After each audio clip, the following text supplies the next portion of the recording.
সব এই গোটেই উচ্ছেদ প্ৰক্ৰিয়াটো মাননীয় মুখ্যমন্ত্ৰী ডক্টৰ হিমন্ত বিশ্ব শৰ্মা ডাঙৰীয়াৰ এটা সাহসী সিদ্ধান্তৰ প্ৰতিফলন।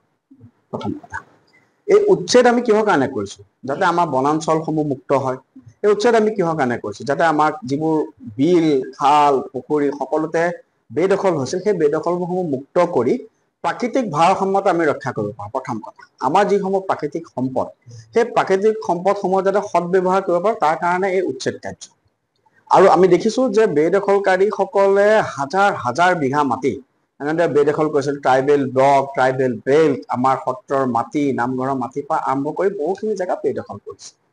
আমাৰ এইখিনি শেহতীয়াভাৱে দেখিছোঁ যে এটা বস্তুৰ লক্ষণ মই দেখিছোঁ যে চামগুৰিটো মই বহুত দেখিছোঁ যে বহু সংখ্যক সংখ্যালঘু সম্প্ৰদায়ৰ যুৱকে এই উচ্ছেদৰ সমৰ্থনত নিজৰ ছ'চিয়েল মিডিয়াত তেওঁলোকে আপডেট দিছে। It is a good sign.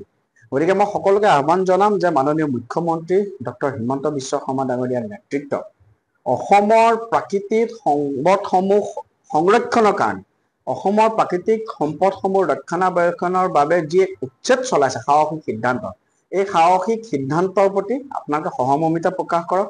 যিসকল উচ্ছেদকাৰী আছে তেওঁলোকে সেই ঠাই পৰিত্যাগ কৰক। অন্যথা মই পুনৰাই কৈছোঁ, আমাৰ চৰকাৰখন এখন সাহসী চৰকাৰ। আমাৰ মুখ্যমন্ত্ৰী এজন অত্যন্ত সাহসী মুখ্যমন্ত্ৰী। আমি তোষামোদৰ ওপৰত আমি কাকো কাম নকৰোঁ। Justice to all, appeasement to none. আমি এই মনোভাৱ লৈ পেলাই আমি কাম কৰি আছোঁ। গতিকে আশা কৰিছোঁ অনাগত সময়তো অসমৰ প্ৰাকৃতিক সম্পদসমূহ উচ্ছেদমুক্ত কৰিবৰ কাৰণে মাননীয় মুখ্যমন্ত্ৰী ডক্টৰ হিমন্ত বিশ্ব শৰ্মা ডাঙৰীয়াৰ নেতৃত্বত যি প্ৰচেষ্টা চলি আছে, চামগুৰিকে লৈ পেলাই সকলোতে আমি এই প্ৰচেষ্টাত ৰাইজে আমাক সহযোগ কৰিব আৰু আমি সফল হ'ম। নিশ্চয় জড়িত থাকিব পাৰে। আজি যদি কংগ্ৰেছ চৰকাৰে, তেওঁলোকেতো নিজেই কৈ আছে, আজি যদি কংগ্ৰেছ চৰকাৰে এই বেদখল ৰোধ কৰিবৰ কাৰণে যদি তেতিয়াই চেষ্টা কৰিম। ইয়াৰ এটা লং হিষ্ট্ৰী আছে। গোপীনাথ বৰদলৈৰ দিনত বেদখল মুক্ত উচ্ছেদ বেদখল মুক্ত কৰিবৰ কাৰণে চেষ্টা কৰিছিল। বিশ্বৰাম মেধিৰ দিনলৈকে কৰিছিল। কিন্তু পৰৱৰ্তী পৰ্যায়ত আমি যদি চাওঁ, PIP স্কিম লৈছিল। সেই PIP স্কিম বন্ধ কৰিবৰ কাৰণে দেৱকান্ত বৰুৱা ডাঙৰীয়া, প্ৰয়াত দেৱকান্ত বৰুৱা ডাঙৰীয়া, ফখৰুদ্দিন আলী আহমেদ, মইনুল হক চৌধুৰীৰ নেতৃত্বত গোটেই বস্তুটো এটা কমিউনেল আৰু পলিটিকেল কালাৰ কৰিছিল। পৰৱৰ্তী সময়তো কংগ্ৰেছ চৰকাৰৰ দিনত বিশেষকৈ আপোনালোকে জানে যে চামগুৰিটো ৰকিবুল হুছেইনৰ প্ৰত্যক্ষ হস্তক্ষেপত এই ধৰণৰ বেদখল হৈছিল।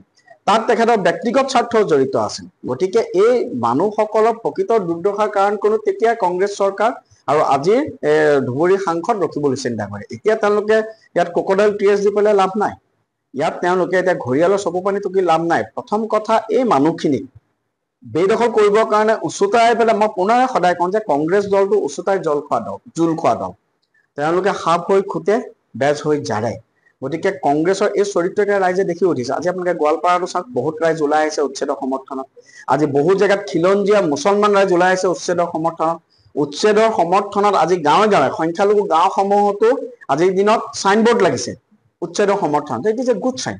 আৰু মই পুনৰাই কৈছোঁ, মই পুনৰাই আশ্বস্ত কৰিছোঁ, আমাৰ চৰকাৰ সবকা সাথ সবকা বিকাশৰ ৰাজনীতিত বিশ্বাস, মাননীয় মুখ্যমন্ত্ৰী ডাঙৰীয়া। কিন্তু সবকা সাথ সবকা বিকাশৰ লগে লগে আমি justice to all, appeasement to none. অসমৰ ভূমিসমূহ উচ্ছেদমুক্ত কৰাৰ ক্ষেত্ৰত আমি 1% আমি শিথিলতা আমাৰ চৰকাৰ অৱলম্বন নকৰে, এইটো কথা নিশ্চিত। কিন্তু তাৰ লগে লগে নাগৰিকসকলকো যাতে আমি সকাহ দিব পাৰোঁ, তাৰ লগে লগে চাগে নাগৰিকসকলকো আমি এটা সুবিধা দিব পাৰোঁ, তাৰ কাৰণে নিশ্চয়ভাৱে চৰকাৰে প্ৰচেষ্টা কৰিব। মই সেইকাৰণে সকলো উচ্ছেদকাৰীক, মই যিসকল বেদখল কৰি আছে, মই তেওঁলোকক আহ্বান জনাম যে আপোনালোকে ৰাজনৈতিক দল, আপোনালোকে গৌৰৱ গগৈ ডাঙৰীয়া, আপোনালোকে অখিল গগৈ ডাঙৰীয়া, ৰকিবুল হুছেইন ডাঙৰীয়াহঁতৰ আপোনাক উচতাই জোল খোৱাৰ যিটো নীতি, সেই নীতিত আপোনালোক ভুল নাযাব। স্বেচ্ছাই নিজৰ বেদখল কৰা মাটি আপোনালোকে আমাক এৰি দিয়ক।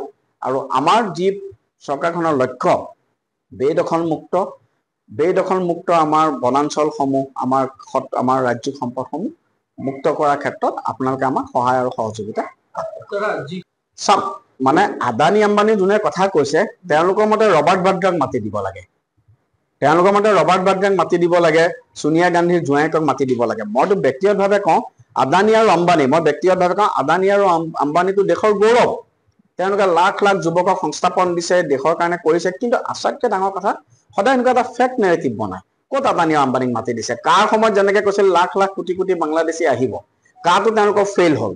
এতিয়া গৌৰৱ গগৈৰ নেতৃত্বত মানে এটা তেওঁলোকে নেৰেটিভ চলাব বিচাৰিছে আদানী আৰু আম্বানী। আমি ক'ত আদানী আম্বানীক মাতি দিব বিচাৰিছোঁ? আজি যদি চামগুৰিটো মই কম চামগুৰিত আপোনালোকে খুব ডাঙৰ যদি এনেকুৱা মাটি আছে মাটিত ভাল উদ্যোগপতি আহক ইয়াত উদ্যোগ স্থাপন কৰক এডভান্টেজ আছামৰ জৰিয়তে আমি অসমত এটা উদ্যোগিক ক্ৰান্তি আমি কৰিব বিচাৰিছো এটা ইণ্ডাষ্ট্ৰিয়েল ৰিভলিউচন আমি কৰিব বিচাৰিছো কিন্তু যেতিয়া আমি অসমত উদ্যোগিক ক্ৰান্তি কৰিব বিচাৰো এই দেশত এটা ইকোসিস্টেম আছে যেটো লেফটিছ ইকোসিস্টেম এই লেফটিছ ইকোসিস্টেমে দেশত যেতিয়া উন্নয়ন হয় লগে লগে এনেকুৱা হাজাৰটা অবষ্ট্ৰাকশন তেওঁলোকে আনিল কিছু সংখ্যক লেফটিষ্টৰ মতে চাইনাত ইণ্ডাষ্ট্ৰি হ'ব লাগে কিছু সংখ্যক লেফটিছ লিবাৰেলছৰ মতে চাইনাত বান হ'ব লাগে ভাৰতবৰ্ষত হ'ব নালাগে আৰু এই লেফটিছ ইকোসিস্টেম কংগ্ৰেছ ইকোসিস্টেম সব আজিৰ দিনত একেলগ হৈছে কিন্তু তেওঁলোকৰ যেটো এই নেৰেটিভটো ইতিমধ্যে ফেইল হৈছে তেওঁলোকে কাৰণে বিভাজনৰ ৰাজনীতিত গৈছে তেওঁলোকে উচ্ছেদকাৰীক উচ্চতাই যেটো ভোট বেংকৰ ৰাজনীতি এই ভোট বেংকৰ ৰাজনীতিত তেওঁলোক গৈছে কিন্তু সামগ্ৰী এটা জ্বলন্ত উদাহৰণ কংগ্ৰেছৰ এই সংখ্যালঘু ভোট বেংকৰ ৰাজনীতিক ইয়াৰ সংখ্যালঘু ৰাজ্যে প্ৰত্যাখ্যান কৰিছে it is a good sign for us চাওক তেখেতে যেটো কথা কৈছে তেখেত এজন যথেষ্ট জ্যেষ্ঠ ৰাজনীতিবিদ অসমৰ ৰাইজে বিচাৰ কৰিব আমি আজি না এটা কথা চিন্তা কৰো আমি ভাৰতীয় আমি অসমবাসী আমাৰ এটা কথাই আছে যে অসমক ভাৰতৰ ভিতৰত সৰ্বশ্ৰেষ্ঠ ৰাজ্যত পৰিণত কৰিব লাগে ভাৰতক পৃথিৱীৰ ভিতৰত এখন সৰ্বশ্ৰেষ্ঠ ৰাষ্ট্ৰত পৰিণত কৰিব লাগে পৰিয়ালবাদ নাইকিয়া হ'ব লাগে দেশৰ যুৱ প্ৰজন্ম আগবাঢ়ি আহিব লাগে 1 টকা নিদিয়াকৈ তেওঁলোকে চাকৰি পাব লাগে আমাৰ লক্ষ্য আছে সেমিকন্ডাক্টৰ ইণ্ডাষ্ট্ৰি হ'ব লাগে এইবোৰ কথা দেৱব্ৰত শইকীয়াহঁতে এটা ডিভিজিভ পলিটিক্স কৰিছে মই যেতিয়া বিধানসভাত প্ৰথমতে মই দেখিছিলো কিন্তু এইজন ব্যক্তিয়ে লাহে লাহে আচলতে গৌৰৱ গগৈ মানে দেৱব্ৰত শইকীয়াই যিখিনি কথা কৈছে হেতু তেখেতে গৌৰৱ গগৈ ভয়ত কৈছে গৌৰৱ গগৈ ডাঙৰীয়াই যে কৈছে জুজ এখন হ'ব ইতিমধ্যে গৌৰৱ গগৈ জুজখন দেৱব্ৰত শইকীয়াৰ লগত লাগিছে ফেক্ট কৈছো আপোনালোকক গৌৰৱ গগৈ ডাঙৰীয়াৰ জুজখন ভূপেন বৰাৰ লগত লাগিছে গৌৰৱ গগৈ ডাঙৰীয়াৰ জুজখন প্ৰদ্যুৎ বৰদলৈৰ লগত লাগিছে গতিকে এটা দেৱব্ৰত শইকীয়া দেখিছে আৰু তেওঁক প্ৰেসিডেন্ট দি দিলে গতিকে মানে এটা গৌৰৱ গগৈ ডাঙৰীয়াকো লগত এই কংগ্ৰেছৰ যেটো অপহি বঙহিৰ মাজত জুজ ইয়াতো জুজ এখন হ'ব গৌৰৱ গগৈ কৈ আছে ফৰ দা ফাৰ্ষ্ট টাইম উজনি অসমত কংগ্ৰেছৰ অন্যটো বাদ দিয়ে এখন জিলা পৰিষদৰ আসন পাবলৈ সক্ষম নহয় মই চামগুৰিত আমাৰ পোৱা নাই কিন্তু মই কৈছো আমাৰ ভোট বাঢ়িছে আমাৰ আঞ্চলিক পঞ্চায়ত আগতে এটাও নাছিল মই গ্যাৰান্টি দি কৈছো এটা তেওঁলোকৰ যেটো ইকোসিস্টেমত কমেন্ট লিখা মানুহ আছে কমেন্ট লিখা মানুহে কব সামগ্ৰীটো পোৱা নাই কিন্তু নাই পোৱা কিন্তু সামগ্ৰীত আমি ভোট বাঢ়িছে সামগ্ৰীত আমাৰ এজনো এপি মেম্বাৰ নাছিল এবাৰ আমি এপি গঠন কৰিছো কিন্তু কংগ্ৰেছত যি আছিল গৌৰৱ গগৈ ডাঙৰীয়া জিকাৰ পিছত কংগ্ৰেছত য'ত থা অভি নেহি হোৱা আমাৰ সামগ্ৰী আৰু যদি কম্পাৰেটিভলি চাও সামগ্ৰীত ভোট বাঢ়িছে আমি এপি মেম্বাৰ জিকিছো কিন্তু কংগ্ৰেছত যিখন আছিল যোৰহাটত হেখনো নাইকিয়া হল গতিকে কংগ্ৰেছত যেটো অঙহি বঙহিৰ মাজত যুজ কংগ্ৰেছৰ মেম্বাৰটো কৈছে নফৰত কি বাজাৰ মে মোহাম্মত কি বাজাৰ মে নফৰত কি দোকান ওলাই জামকে দেখিছে গতিকে এই কংগ্ৰেছে আজিৰ দিনত পুৰা নফৰত কি এক বাজাৰ মেলি আৰম্ভ কৰিছে এই নফৰত কি বাজাৰত আটাইতকৈ বেছি নফৰত কোনে বিক্ৰী কৰিব পাৰে ৰাহুল গান্ধী হওক মল্লিকাৰ্জুন খাৰগে হওক গৌৰৱ গগৈ হওক ৰকিবুল হুছেইন ডাঙৰীয়া হওক মইতো অনুৰোধ জনাও যে নফৰত কি দোকানত কংগ্ৰেছৰ যি নফৰত কি দোকান এই নফৰত কি দোকানত নফৰত বিক্ৰী কৰা যেটো মেইন ট্ৰেইনিং গৌৰৱ গগৈ আৰু অকমান লবলগীয়া আছে এই নফৰত কি দোকানত নফৰত বিয়পাৰ যেটো ট্ৰেইনিং হেতু ৰকিবুল হুছেইন ডাঙৰীয়াৰ পৰা লবৰ কাৰণে মই কংগ্ৰেছৰ নেতৃত্বক মই আহ্বান জনাম